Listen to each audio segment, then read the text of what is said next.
I was elbow deep in fixing our ERP system when Michael Hartwell walked in and said his son needed my office. 13 years I'd been keeping his company from falling apart, and he delivered the news like he was asking me to move a coffee mug. "Hey Bob," he said, not even looking up from his phone. "Quick thing, Austin starts Monday. He'll need your office." Just like that. No discussion, no warning, nothing. Austin, that's his 25-year-old son who just got his MBA and thinks he knows everything about running a business because he has 50,000 followers on LinkedIn. I'm Bob McKenzie, by the way, 47 years old, been running systems at Hartwell Industrial Solutions since I got out of the Army. Back then, I was a logistics specialist at Fort Campbell, managing supply chains for entire battalions. When you're responsible for making sure 3,000 soldiers have what they need when they need it, you learn a thing or two about keeping systems running smooth. That military training stuck with me. In the Army, we had a saying, prior planning prevents poor performance. Everything I built at Hartwell came from that mindset. When I started here in 2010, their systems were held together with duct tape and prayer. Their ERP software was from 1998, their vendor management was a bunch of Excel sheets, and their compliance reporting was whatever someone remembered to file before the deadline. I spent my first 2 years just understanding how this place worked. Hartwell makes industrial components, gears, bearings, hydraulic parts for heavy machinery. 200 employees, mostly good people who knew their trades but didn't know much about computers. That's where I came in. See, the thing about manufacturing is everything connects to everything else. You can't just swap out one system without affecting 3 others. So I built it all custom, wrote scripts that connected our ancient ERP to the vendor portals, created automated alerts when inventory dropped below safety levels, built manual overrides for when suppliers changed their data formats, which happened about every 6 months. The compliance stuff alone was a nightmare. Manufacturing companies like ours have to report to OSHA, EPA, state safety boards, and half a dozen other agencies. Miss a filing deadline or submit wrong data and they'll shut you down faster than you can say environmental violation. I created a whole system that tracked every requirement, every deadline, every form that needed filing. Took me 3 years to get it right. By 2015, Hartwell was running like a Swiss watch. Vendors loved working with us because payments went through smooth, orders were accurate, and someone always answered their calls. That someone was usually me, because I'd built relationships with these people. Jim at Midwest Steel knew he could call me directly when there was a problem. Sarah at Hydraulic Supply would email me personally when they had surplus inventory we could get at discount. Michael Hartwell never saw any of this. To him, the company just worked. Orders got filled, reports got filed, vendors got paid. He figured it was all automated, that modern computers could handle anything. What he didn't realize was that behind every automated process was about 100 hours of custom coding and another 50 hours of manual maintenance, like our vendor payment system. On paper, it looked simple. Purchase order comes in, goods get delivered, invoice gets processed, payment goes out. In reality, our ERP couldn't talk to half our vendors' systems. Invoice formats changed constantly. Delivery confirmations came in by email, fax, phone, and sometimes handwritten notes from truck drivers. I had to manually verify every single transaction to make sure the numbers matched. The steel supplier alone had 3 different invoice formats depending on whether you ordered standard stock, custom fabrication, or rush delivery. Their system generated PO numbers that didn't match ours, so I built a lookup table to cross-reference them. When they switched accounting software in 2018, I spent 2 weeks rebuilding the whole integration. Austin didn't know any of this existed. To him, I was just some old guy who sat in an office and typed on a computer. He probably figured he could do the same thing, maybe faster since he grew up with technology. Michael stood there in my office like he'd just solved world hunger. Finally looked up from his phone, seemed surprised I wasn't putting up a fight. "Of course," I said. "That's it. Just, of course." He nodded once and walked out, probably thinking he'd handled that real smooth. I sat there for about 20 minutes, looking around the office that had been my command center for over a decade. My Army certificate hung next to 3 safety awards our division had won under my watch. The whiteboard where I tracked vendor delivery schedules. The second monitor where I kept all the compliance dashboards running. You know what? Fine. I packed up 3 things. My travel mug with the fading company logo, my notebook with 13 years of passwords and vendor contacts, and the flash drive that contained every script, every automation sequence, every manual override that kept this place running. Everything else, The dual monitors, the ergonomic chair Austin would probably replace with some gaming setup, the little plant that somehow survived in the fluorescent lighting. I left it all for him to figure out. Before I walked out, I sent Pat Coleman in HR a simple email. Transitioning to remote work temporarily while office reshuffling occurs, available via email as needed. Then I got in my truck and drove home. Didn't look back once. Monday morning rolled around and I watched from my kitchen table as Austin posted his first day at the office. Kid brought a ring light to a manufacturing facility, posted it on Instagram with some caption about bringing fresh energy to old school industry. I nearly choked on my coffee. The thing is, nobody really knew what I did all day. They just knew that when vendors called with problems, I handled it. When the compliance software glitched during audit season, it got fixed. When our biggest client needed rush orders processed through the system, it happened. They figured it was all automated, that computers just did their thing. What they didn't know was that I'd spent 13 years building a custom ecosystem that looked automated but actually required constant human intervention. Like our daily operations report that went out every Tuesday at 8:15 a.m. sharp. Austin probably thought it generated itself. Truth was, I pulled data from 5 different systems, cross-referenced it with delivery schedules, manually adjusted for the seasonal fluctuations our software couldn't predict, and formatted it so the management team could actually understand what they were looking at. First red flag came on Tuesday morning. That operations report didn't go out. Austin sent an email asking where it was, copying half the management team like he was already taking charge. I watched him scramble for about an hour before he finally called the IT department. Poor Gary in IT spent 3 hours explaining that there was no automatic report generator, that Bob McKenzie had been creating it manually all these years. I ignored Austin's follow-up emails, made myself another cup of coffee and started working on something more interesting, my consulting business plan. See, back in the Army, we called it institutional knowledge, the stuff that doesn't get written down in manuals because it's too specific, too situational, or changes too often to document. Every unit has guys like me who carry that knowledge in their heads. Lose those guys without proper transition, and the whole operation falls apart. That's exactly what was happening at Hartwell, and I was watching it from my kitchen table with a front row seat. By Wednesday, the first compliance issue hit. State Safety Board sent a routine inspection notice, standard stuff that needed a response within 48 hours. Usually took me about 20 minutes to pull the right reports, verify the safety protocol updates, and submit the response. This time, Austin spent the whole day trying to figure out which forms to file and which safety protocols they were even asking about. He called me Thursday morning. "Bob, hey, quick question about the safety compliance thing. Where do we keep those protocols?" "I'm unavailable," I told him.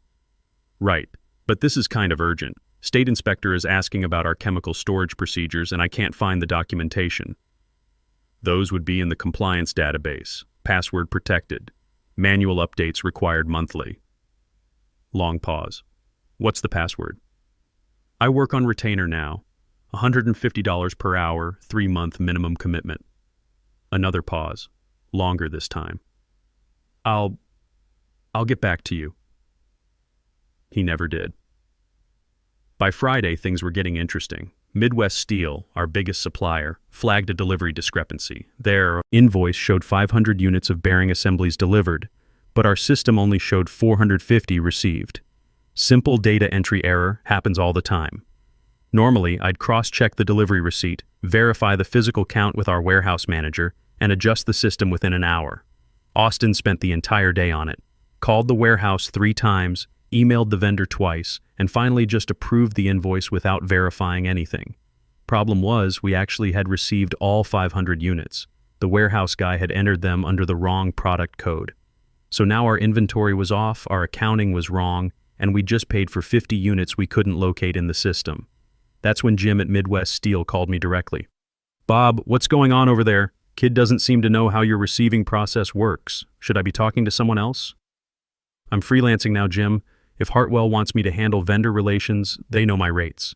"Freelancing? Hell, you should have told me sooner. We've been thinking about bringing in a consultant to streamline our vendor management systems. You interested?" That conversation led to my first client. Midwest Steel hired me to audit their accounts payable process and implement some of the automation techniques I'd developed at Hartwell. $12,000 for a 3-month engagement. Not bad for my first week as a consultant. Meanwhile, back at Hartwell, Austin was discovering that running operations wasn't just about having good PowerPoint skills. The monthly vendor reconciliation was due, a process where we compared our purchase orders against delivered goods against invoiced amounts. I'd automated about 70% of it, but the other 30% required manual review because vendors kept changing their formats. Our ERP system had quirks, and sometimes truck drivers just wrote the wrong numbers on delivery receipts. Austin tried to run my automation scripts, but they failed because he didn't know about the manual pre-processing steps. The script expected data in a specific format, but half our vendors had switched formats since I'd last updated the code. He spent 2 days trying to debug it before giving up and just paying every invoice without reconciliation. By the end of the second week, 3 more vendors had contacted me directly asking if I was still handling their accounts. Word travels fast in the manufacturing world, especially when payments start getting delayed or processed incorrectly. Austin posted another Instagram story from his office. Same ring light setup, but now he looked stressed. Caption read something about learning the ropes and diving deep into operations. The comments were mostly from his MBA classmates telling him how awesome he was, if they only knew. The funny thing was, Michael still thought everything was under control. Austin was keeping up appearances, sending daily emails about optimizing workflows and implementing best practices. What he wasn't mentioning was that those optimizations were breaking more things than they fixed, and those best practices were causing compliance headaches that wouldn't show up for another month or 2. But I knew they were coming. In the Army, we learned that systems failures don't happen all at once. They cascade. One small problem leads to another, until the whole operation grinds to a halt. Austin was creating those small problems faster than he could identify them, let alone fix them. I just had to be patient and let gravity do its work. Month 2 was when the real damage started showing. Austin had managed to break our vendor payment system trying to streamline it over a weekend. Kid watched some YouTube videos about process optimization and decided our payment approval workflow was too complicated, so he deleted half the verification steps. Monday morning, 3 suppliers called asking why their payments were 2 weeks overdue. Turns out Austin's streamlined system had been approving payments that never actually got processed. The invoices just sat in some digital limbo he'd accidentally created. Took Gary from IT 3 days to figure out where the payments had gone and another week to process them manually. That's when Hartwell lost their first major client. Richardson Manufacturing had been with us for 8 years. Solid relationship built on reliable deliveries and honest communication. When their procurement manager, Lisa Williams, called about a delayed shipment, Austin gave her some corporate speak about supply chain optimization and temporary processing delays. Lisa had heard that kind of talk before. It usually meant a company was in trouble. She pulled their contract the next day. $150,000 annual account, gone. Sent me a LinkedIn message the same afternoon. Bob, heard you're consulting now. We need someone who actually knows manufacturing operations. Interested? That turned into my second client. Richardson hired me to audit their existing supplier relationships and recommend improvements to their vendor management process. Another $15,000 project, plus they introduced me to 2 other companies in their network who needed similar work. Meanwhile, Austin was discovering that Instagram followers don't help when you're dealing with federal compliance audits. OSHA showed up for their annual safety inspection in early February. Routine stuff, but they wanted to see our updated chemical storage protocols, accident reporting procedures, and employee training records. I used to handle OSHA inspections in my sleep. Everything documented, filed properly, cross-referenced with the relevant regulations. Takes about 2 hours to gather all the paperwork and walk the inspector through our procedures.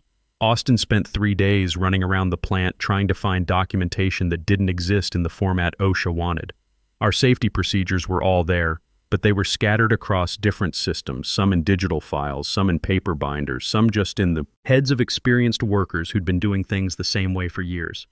The inspector wasn't impressed, wrote up 6 violations for inadequate documentation and gave Hartwell 30 days to submit proper compliance reports. That triggered an automatic review by our insurance company, who promptly increased our liability premiums by 40%. Michael called me that afternoon. First time in 6 weeks. Bob, we've got a situation with the OSHA inspection. Austin's in over his head on the compliance stuff. Could you maybe come in for a day or two just to get us back on track? I work on retainer now, I told him. 3-month minimum, $12,000 monthly fee. Long pause. 12,000? Bob, that's more than we used to pay you in 3 months. That's right, but you used to get all my time and expertise. Now you get it when you pay for it, same as everyone else. Everyone else? I've got 4 clients now, Michael. Richardson Manufacturing, Midwest Steel, Industrial Components Corp., and Parker Hydraulics. All companies that value experience over MBA degrees. Another pause. We need to talk about this face to face. You can schedule a consultation. Standard rates apply. He hung up. That week, word really started spreading through the industry. Manufacturing is a small world. Procurement managers talk to each other. Vendors know which companies are easy to work with and which ones are headaches. When payments start getting delayed, when orders get processed wrong, when longtime employees suddenly aren't around anymore, people notice. Jim at Midwest Steel mentioned my consulting work to his counterpart at Great Lakes Bearing. That led to another project. Sarah at Hydraulic Supply recommended me to a company in Toledo who needed help implementing a new inventory management system. By March, I was turning down work because I couldn't handle it all myself. That's when I made my first real business decision. Hired Janet Rodriguez, one of the people Hartwell had laid off in January. Best production scheduler I'd ever worked with, 15 years of experience, let go because Austin needed to right-size the workforce. She jumped at the chance to work with me. Then I brought in Gary Walsh, maintenance supervisor who'd been at Hartwell for 12 years before getting cut in the second round of layoffs. Gary knew every machine on that floor like they were his own cars, could troubleshoot problems most engineers couldn't figure out with manuals and computers. We set up shop in my basement office and called ourselves McKenzie Industrial Consulting. Nothing fancy, but within 2 weeks we had 6 active projects and a waiting list of potential clients. The irony wasn't lost on me. Hartwell was laying off experienced people to cut costs while paying me triple my old salary to consult for their competitors. Austin was trying to run operations with an MBA and a ring light while I was building a business based on the exact expertise they'd decided they didn't need. But the best part was watching Austin's social media presence evolve. Early posts were all confidence and corporate buzzwords. By March, he was posting motivational quotes about learning through challenges and growth mindset. The comments from his MBA friends got more generic, more supportive but vague. People could sense something wasn't going right. End of March brought the quarterly numbers. Hartwell's revenue was down 18% from the previous year. Operating costs were up due to increased insurance, consultant fees, and inefficiencies Austin's optimizations had created. 2 more major clients had switched suppliers, citing service reliability concerns. The stock price dropped from $34 to $28. Not catastrophic yet, but enough to get the board's attention. Michael called another meeting with senior management. Word was, some uncomfortable questions were being asked about the operations changes. Austin wasn't invited to that meeting, but I was busy enough not to pay much attention. McKenzie Industrial Consulting was booked solid through June, with inquiries coming in faster than we could respond to them. Turns out, there was a lot of demand for people who actually knew how manufacturing operations worked in the real world, not just in PowerPoint presentations. By June, Hartwell was in full crisis mode. Austin had managed to crash their main inventory system during a routine update that turned out to be anything but routine. 3 days of downtime meant they couldn't process orders, couldn't track shipments, couldn't even tell customers what they had in stock. The final straw came when their biggest remaining client, Industrial Dynamics, pulled their contract after a shipment of hydraulic components arrived 2 weeks late with half the order missing. $280,000 annual account, gone. Their procurement director sent me an email the same day. Bob, we need reliable partners. What's your availability? That's when Michael showed up at my house. I saw his BMW pull into my driveway through the kitchen window. Same guy who'd walked into my office 5 months earlier like he owned the world, now sitting in his car for 10 minutes like he was working up the courage to knock. When I opened the door, he looked like he'd aged 2 years and 5 months. Tie loose, hair messed up, that corporate confidence completely gone. Bob, he said, we need to talk. I stepped aside, let him in, poured myself a whiskey. Seemed like that kind of conversation. Didn't offer him one. He sat on my couch like he was expecting it to collapse under him. Started talking about temporary setbacks, growing pains, Austin needing more time to adjust. All the corporate speak you use when you're trying not to admit you made a massive mistake. The board is asking questions, he finally said.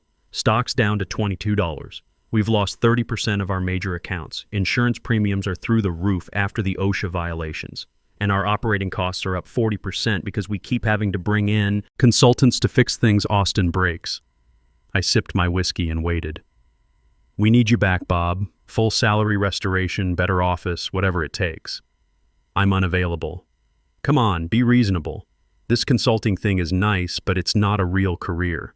You're 47 years old. You need stability, benefits, retirement planning. That's when I handed him the folder I'd prepared the week before. Annual report for McKinsey Industrial Consulting, 6 months in business. He opened it slow, like he was afraid of what he'd find inside. Revenue projections, client list, growth metrics. His face went through about 5 different expressions reading it. $380,000 in billable revenue? He looked up at me like I'd just claimed to be an astronaut. In 6 months? 8 active clients now. Booked solid through December. Janet and Gary are pulling down better money than they ever made at Hartwell. And we're thinking about hiring 2 more people. But this is... He stopped, stared at the numbers like they might change if he looked long enough. This is more than we paid you in 3 years. Those clients don't think I'm just some old guy who types on computers. They understand what 13 years of experience is worth. They know the difference between expertise and an MBA. Michael set the folder down on my coffee table like it weighed 50 pounds. What do you want me to tell the board? Tell them you gave away your entire institutional knowledge base to hire a social media influencer. Tell them you thought 13 years of custom systems and vendor relationships could be replaced by a kid with a ring light. Tell them exactly what happened. He left without another word. 2 weeks later, Hartwell announced Austin was leaving to pursue entrepreneurial opportunities. Corporate speak for, we can't fire the CEO's son, but we can make him disappear. Word was the board had given Michael an ultimatum: fix the operations mess or start looking for a new job himself. They brought in a consulting firm from Chicago to rebuild their systems. Cost them $200,000 over 4 months to recreate about half of what I'd built over 13 years. The other half, the vendor relationships, the institutional knowledge, the informal networks that made everything work, that was gone for good. By Christmas, Hartwell's stock had dropped to $18. They'd laid off another 35 people, closed their satellite office in Toledo, and were rumored to be exploring merger options. 3 more major clients had jumped ship, and their insurance company was threatening to drop coverage entirely unless they fixed their compliance issues. Meanwhile, McKinsey Industrial Consulting was thriving. We'd moved out of my basement into a proper office, hired 2 more consultants, and had a waiting list of potential clients. Industrial Dynamics became our biggest account, $85,000 annual retainer for ongoing operations consulting. Richardson Manufacturing referred us to 3 companies in their network. Midwest Steel brought us in to completely overhaul their vendor management systems. The best part wasn't the money, though. It was the respect. Vendors who used to treat me like just another employee now called me Mr. McKenzie. Clients asked for my opinion on strategy, not just technical fixes. After 13 years of being invisible, I was finally seen. 6 months later, I got a LinkedIn message from Austin. He was working at a startup in Austin, doing social media marketing for a tech company. The message was short. Hope you're doing well. Learned a lot from watching you work. Maybe we could grab coffee sometime and you could share some advice about operations management. I never replied. Some lessons you have to learn the hard way. These days, when young executives call me about optimizing their operations, I always ask the same question. Who's been keeping your systems running all these years? Because 9 times out of 10, they don't know. They think it's all automated, that modern software can handle everything. What they don't understand is that behind every smooth operation is someone like me, someone who knows which vendor to call when the system glitches, which manual override to use when the automation fails, which relationships to nurture so your business keeps running when everyone else's falls apart. That knowledge can't be replaced by an MBA, can't be automated by software, and sure as hell can't be handed off to someone's kid just because they have the right last name. But they usually figure that out eventually, right around the time their stock price starts dropping and their clients start calling me.